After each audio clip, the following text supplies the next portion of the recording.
এসেছি, আপনাদেরকে কিভাবে মোকাবেলা করতে হয় আমরা সেটা জানি ইনশাআল্লাহ। আমরা নির্বাচিত হলে রাষ্ট্রের পক্ষ থেকে যে ভাতা আমরা পাবো, সেই ভাতা পর্যন্ত আমরা জনগণের কল্যাণে ব্যয় করব ইনশাআল্লাহ। সম্মানিত যোদ্ধাবাসী, আপনাদের মনে হতে পারে, কেউ কেউ বলে থাকতে পারেন, আমাদের এলাকায় অমুক নেতার বাড়ি, আপনার বাড়ি তো অমুক জায়গায়, তাহলে আমাদের এলাকায় উন্নয়নে আপনি কতটুকু ভূমিকা পালন করবেন? আরব আমার, ভারত আমার, চীন আমার গণহয়ে পর, বিশ্বজোড়া মুসলিম আমি, সারাটি জাহানে বেঁধেছি ঘর। এই নীতি যাদের, তাদের বাড়ি রায়কোট কিংবা জোড্ডা, বক্সগঞ্জ, ঢালুয়া, যেখানে হোক না কেন, নাঙ্গল করে লালমাইয়ের প্রতিটি অলিগলি মানুষ আমার আপন মানুষ হিসেবে চিহ্নিত হবে। প্রত্যেকটি মাটির জন্য আমি সমানভাবে কাজ করে যাবো ইনশাআল্লাহ।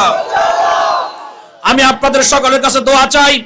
আমার পিতৃতুল্য মুরব্বিয়ানে কেরাম এখানে রয়েছেন, আমি আপনাদের কাছে দোয়া চাই একটি সুন্দর সমাজ গঠনে, আপনাদের ভবিষ্যৎ প্রজন্ম, আপনাদের সন্তানদের জন্য বাসযোগ্য একটি জনপদ গড়ে তোলার ক্ষেত্রে যেন আমি খাদেম হিসেবে ভূমিকা পালন করতে পারি।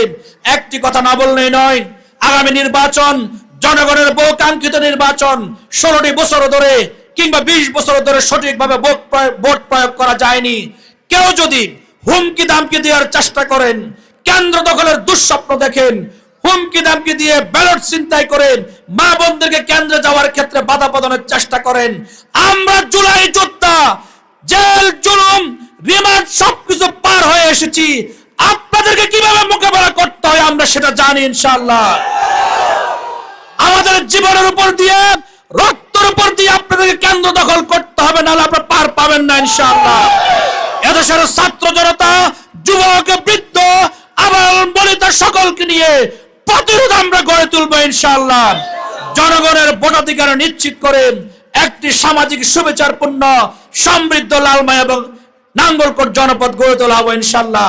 12 তারিখ কেন্দ্রে যাবেন, হায়ের পক্ষে ভোট দিবেন, দাঁড়িপাল্লার পক্ষে ভোট দিবেন।